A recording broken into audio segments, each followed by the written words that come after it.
We've all heard the legend of Johnny Appleseed, aka John Chapman. The story of Johnny Appleseed taught us to see the homocentric side of life. That is, how to look at the world from the plant's point of view.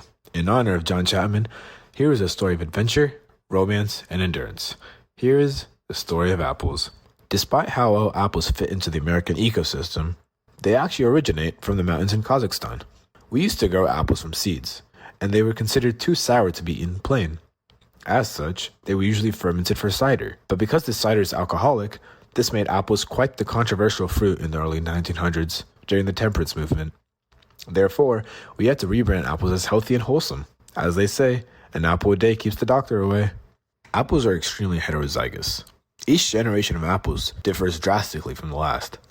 If not for tree grafting, each generation of apple trees would be an entirely new species, so it would be nearly impossible to predict whether the new branch of apples would be as good as the last. This extreme changeability, however, leads to extreme adaptability.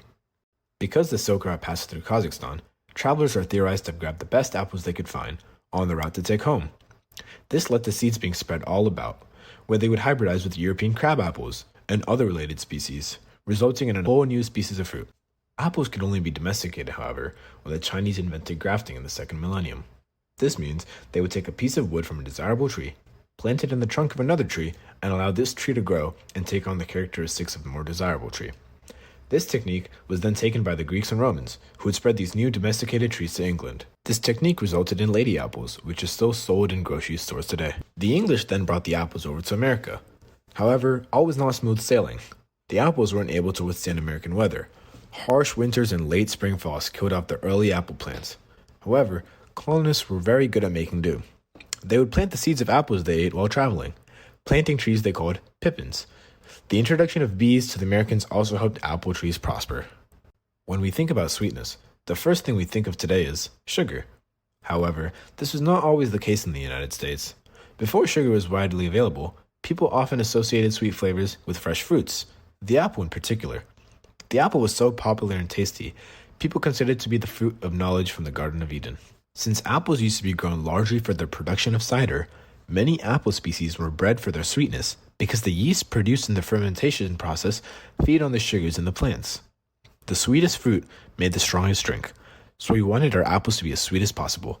At the time, selling apple trees along the edge of the frontier was seen as a good way for drifters to make money. Apples were still considered precious on the frontiers. Even when most apple trees didn't sprout, there was still a high demand for them, according to Chapman. Apples were seen as much more important and harder to live without back then than they are now. They represented sweetness, and the apple tree was seen as a living servant of God. They were constantly brought up in Christian sermons. The territory of Ohio even required new landowners to grow at least 50 apple or pear trees in an attempt to get people to put down roots.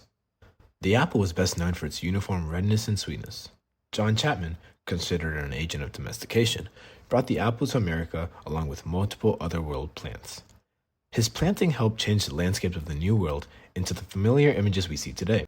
With every cider orchid he helped plant, the wilderness became much more hospitable and homelike to the American people. The apple seed was considered just as important to the European success of the New World as the rifle and axe.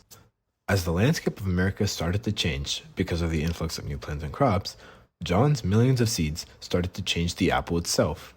As the many apples John planted started to reproduce, a myriad of new variety of apples started to sprout up. Even after John Chapman started to ply his trade throughout the Midwest, the cultivation of multiple apple varieties kept increasing. America witnessed what was known as the Great Apple Race, where people scoured the countryside for the next champion apple. Farmers started tending to their cider fields and combining different apple species in the hopes of creating and finding the latest champion apple, which in return led to the creation of hundreds of apple varieties.